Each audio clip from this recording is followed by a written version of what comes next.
Bonjour à tous, je vous retrouve pour une vidéo sur les automatismes pour les premières technos et plus particulièrement sur les pourcentages. Donc on va passer par quelques petits rappels et conseils. Donc un petit conseil déjà, c'est pour les calculs de quantité avec certains pourcentages, par exemple pour 25%. Au lieu de faire le calcul avec 25 sur 100, ça peut être plus pratique de le faire avec un quart.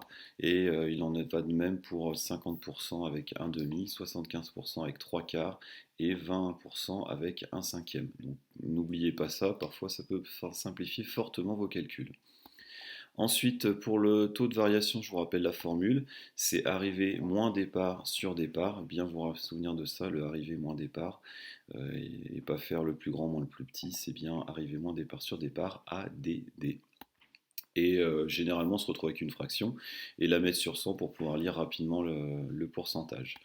Et enfin, un rappel sur le coefficient multiplicateur. Quand on a une baisse de P pour cent, ça revient à faire un calcul de 1 moins P sur 100.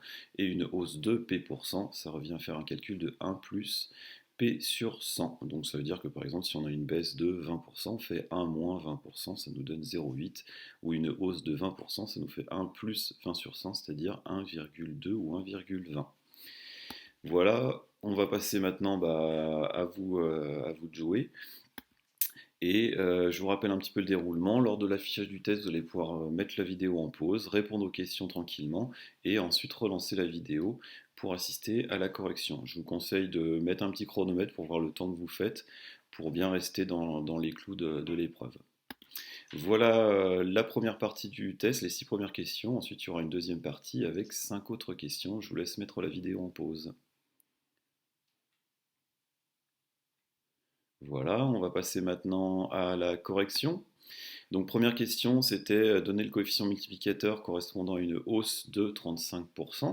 On applique la formule qu'on a vue, hein, une hausse de 35%, ça nous donne un coefficient multiplicateur de 1 plus 35 sur 100, c'est-à-dire 1 plus 0,35, ce qui nous donne un coefficient multiplicateur de 1,35. On passe à la deuxième question, avec une baisse de 21%, bien lire l'énoncé hein, pour ne pas se tromper entre hausse et baisse. Donc le calcul qu'on va devoir faire, ça va être 1 moins 21 sur 100, c'est-à-dire 1 moins 0,21, ce qui nous donne 0,79. Soyez bien vigilants sur cette soustraction-là pour ne pas se tromper et pas mettre 0,89 ou 0,69. On passe aux questions 3 et 4. Cette fois-ci, soyez vigilants, c'est des petits pourcentages. Donc du coup, il faut faire attention avec ce nombre-là. On va voir ça tout de suite. Donc c'est une hausse de 6%. Donc on fait 1 plus 6% sur 6 centièmes. Mais ça nous donne 1 plus 0,06. Voilà, ne pas oublier ce zéro-là. Et ce qui me fait au final un coefficient multiplicateur de 1,06.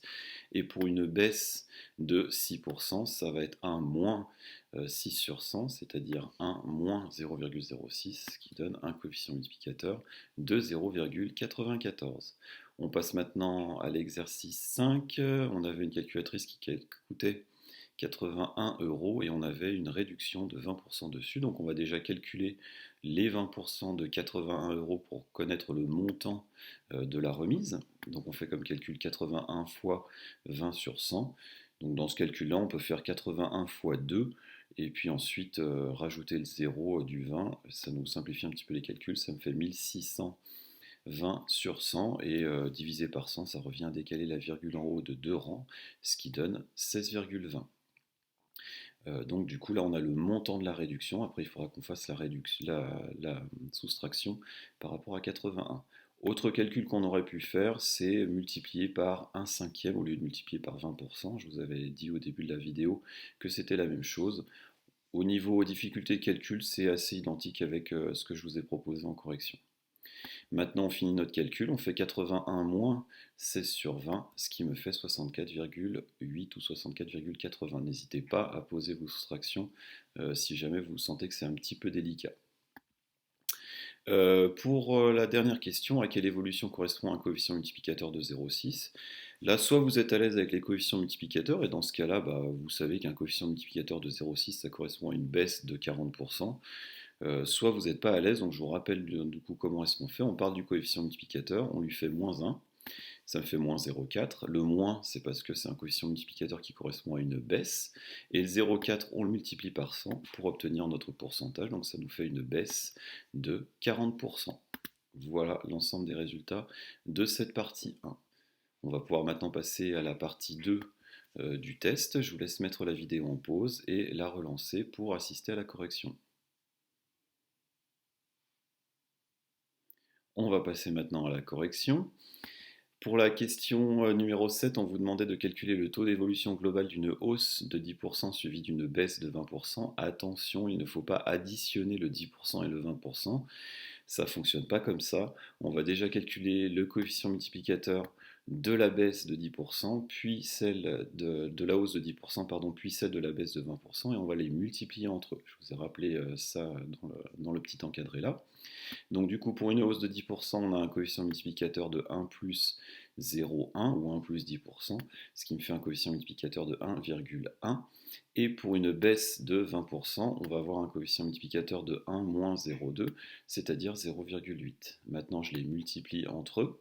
1,1 fois 0,8, alors on peut faire 8 fois 11, ce qui donne 88, et puis après replacer les virgules pour avoir un coefficient multiplicateur de 0,88. Et maintenant, j'ai plus qu'à regarder à ce coefficient multiplicateur à quelle hausse ou baisse il correspond. Donc il est plus petit que 1, donc déjà on sait que c'est une baisse, et c'est une baisse de 12%. Parce que pour passer de 88 centièmes à 100%, il faut rajouter 12. Ou alors vous faites la même chose que je vous ai montré dans la dernière question de la partie 1, vous faites 0,88 moins 1, vous allez trouver moins 0,12 et vous multipliez par 100, ce qui vous donnera moins 12%.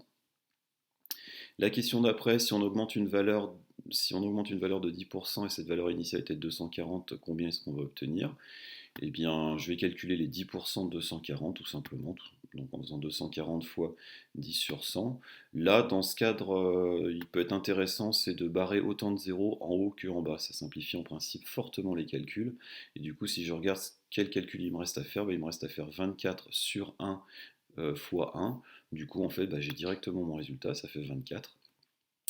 Et vu que c'est une augmentation, je vais faire 240 plus 24, ce qui va me donner un résultat final de 264. Pareil, soyez bien vigilants, est-ce que c'est une augmentation ou est-ce que c'est une baisse?